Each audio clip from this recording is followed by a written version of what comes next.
Fayyaar kafuun akkam jirtu kabajamtoota daawwattoota Gullallee Miidiyaa Neetwoorkii odeessaalee keenya kan guyyaa irraa qabannee jirra. Qopheessee dhiyeessuun kan isin faana turan Buunaa Waabeekooti. Hanga xumura sagantaa kiyyaatti na faana turan affeerraa kiyya.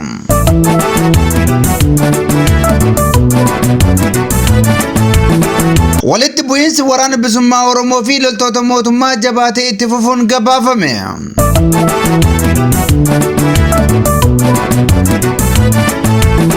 Fiinxaleessaan Amaaraa faannoon godina Salaalee aanaa dharraatti aleellaa raawwateen nama nagaa ajjeesuun himamee jira.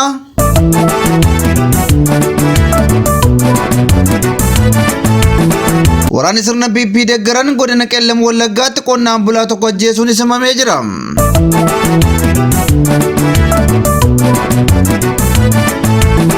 Oduu keenya biyya alaatiin Somaaliyaan biyyoota gocha ulaa galaanaa waliif kennuu raawwatan abaaruun balaaleffatte. Radeebiin akkam jirtu kabajamtoota daawwattoota Gullallee Miidiyaa Neetwoorkii.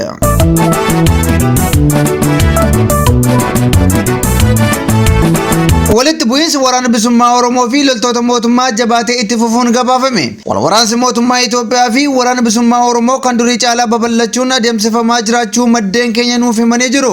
Lolli qaamolee lamaan gidduutti adeemaa jiru kun akka haaraatti erga eegalee baatii tokko kan guute waggaa ta'u, qaamoleen lamaan kun dabareedhaan oopereeshinii waraanaa walirratti labsaa turaniiru. Haaluma kanaan torban darbe keessa loltoonni waraana bilisummaa Oromoo waboon oopereeshinii labseen waraana mootummaa Itoophiyaa irratti aleellaa raawwachuun miidhaa guddaa irraan ga'uunis beekamee jira.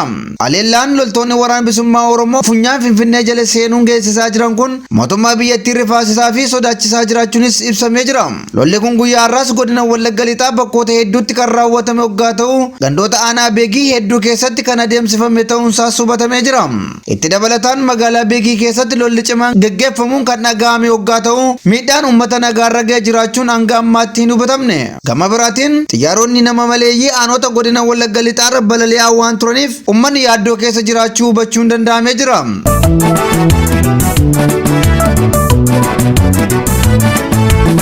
Fiinxaleessaan Amaaraa faannoon godina Salaalee aanaa dharraatti aleellaa raawwateen nama nagaa ajjeesuun himame. Fiinxaleessaan Amaaraa faannoon godina Salaalee gandoota aanaa dharraa hedduu seenuun aleellaa raawwachaa kan jiru waggaa ta'u, namoonni nagaan garee badii kanaan ajjeefamaa jiraachuu maddi keenya nuuf himee jira. Gareen kun guyyaa kaleessaa aleellaa raawwateen namoota midhaan sassaabaa turan aleeluun namoota 3 waggaa ajjeesu hedduu madeessuunsaas dhagaamee jira. Faannoon Amaaraa kallattii daangaa Oromiyaa karaa Tuutii jedhamuun seenuun namoota bakka addaa Giraanyi Muqaacaa jedhamutti midhaan maasaa isaanii keessaa funaanaa turan aleeluun miidhaa geessisee jiras jedhamee jira. Gareen Amaaraa kun gandoota aanaa dharraa Tuutii, Kooluu, Goodaa, Caffee, Deenyuu fi kanneen biroo qabachuuf yeroo adda addaatti weerara banaa turuun isaanii yaadatama. Gareen Amaaraa faannoon hoggaa daangaa Oromiyaa cabsee seenuu qaamoleen nageenyaa mootummaa dursanii ittisuun osoo isaanirraa eegamu, erga namni ajjeefamee booda dhufanii marsanii deebi'u jechuun maddi keenya nuuf himee jira. Aanota daangaa Amaaraa daangessan hedduu keessatti faannoon aleellaa raawwachaa kan jiru waggaa ta'u, bakkoota muraasatti uummanni ofirraa qolachuuf yaalaa tureeraa jedhamee jira. Gareen fiinxaleessaa Amaaraa kun magaalaa Dharraa fi gandoota aanichaa keessatti argaman keessaa namoota isaaniif tumsu waan qabaniif akka salphaatti uummata miidhaa jiraachuunis gabaafamee jira.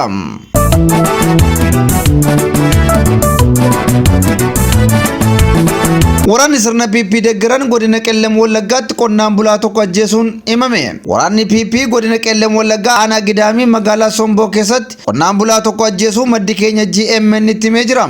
Qonnaan bulaan qaamoleen mootummaan ajjeefame kun Mirgisaa Angaasuu nama jedhamu loltoonni mootummaa lafumaa ka'uun rasaasatti dhukaasuun ajjeesuun dhagaamee jira. Loltoonni mootummaa kunneen qonnaan bulaa kana sababa tokko malee mana isaatti walitti seenuun irratti dhukaasanii ajjeesanii jirus jedhee jira. Bifuma wal fakkaatuun godina Wallagga Lixaa aanaa Aruu fi Qondaala keessatti qaamoleen mootummaa namoota nagaa ajjeesuun odeeffamee jira. Qaamoleen mootummaa kunneen namoota nagaa waraana bilisummaa Oromoo waliin hidhata qabdu jechuun maanguddoo tokkoo fi namoota biroo 2 ajjeesaniirus jedhame. Hidhattoonni mootummaa yakka namoomaa fi waraana uummata Oromoo irratti dalaguu isaanii itti fufanii jiru.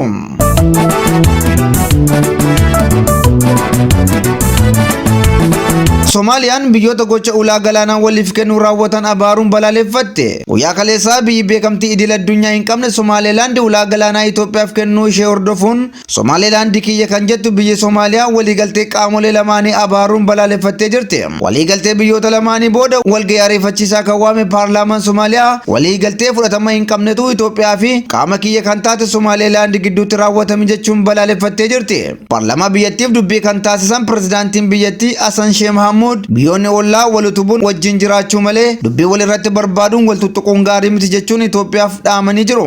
Hasan itti dabaluun Itoophiyaan beekamtii isiniif kennuu hin dandeessu, uummata Somaaliyaa waliin nageenyaan jiraachuu isinii wayya jechuun uummata Somaalilaandiif ergaa dabarsaniiru. Dachee fi galaanni Somaalilaand kiyyaa eenyuyyuu inchii tokko tuquu hin danda'u kan jette Somaaliyaan birmadummaa biyya kiyyaa tiksuuf qophiidha jettee jirti.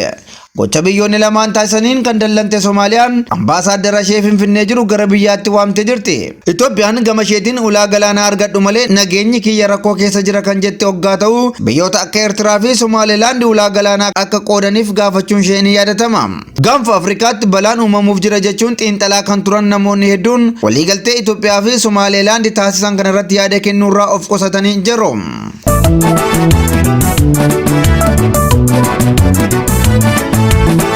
Ummata Sudaaniif nagaa kan kennu humni dafee qaqqabaa biyyattii fi magaalota Sudaan keessaa yoo baafameedha jechuun hoogganaan waraana Sudaan Abdul Fattah al-Burhaan dubbatanii jiru. Hoogganaan waraana Sudaan Jeneraal Abdul Fattah al-Burhaan akka jedhanitti uummanni Sudaan gara nageenya isaatti deebi'uu kan danda'u qaamoleen biyyattii jeeqaa jiran gareen humna dafee qaqqabaa fi ajajaan waraana isaanii biyyattii keessa yoo baafaman qofaa jechuun dubbatanii jiru. Magaalonni biyyattii hedduunii fi waajjiraaleen muummichaa hedduun loltoota kanneeniin waan qabamanii jiraniif wanti ta'uu qabus loltoonni kun bakka qabatanirraa gadhiisanii akka adeeman taasisuudha jedhanii jiru. Gareen humna dafee qaqqabaa kun qabeenya namootaatii fi meeshaalee mootummaa Sudaan saame waanta jiruuf amma qabeenya uummataaf mootummaa deebi'utti dhukaasa dhaabuu wanti jedhus hin hojjetu jedhanii jiru. Gareen humna dafee qaqqabaa kun magaalota gurguddoo Sudaan kan to'atee jiru hoggaa ta'u meeshaalee waraanaa mootummaa fi qabeenya siivilis saamee jira jechuun Abdul Fattah al-Burhaan ibsaniitti jiru.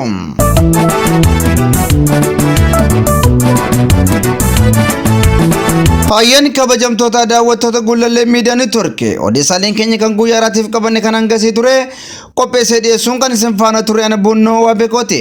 Isinis qophiileen keenya yeroo hundumaa akka isin bira ga'aniif toora YouTube Gullallee Miidiyaa Neetwoorkii subscribe share godhaa isiniin jenna. Gaaffii fi yaada yoo qabaattan karaa iimeela keenya gulalleemiidiyaa@gmail.com ergaa keessan nu qaqqabsiisuu dandeessu isiniin jenna. Waan nu daawwattaniif galatooma.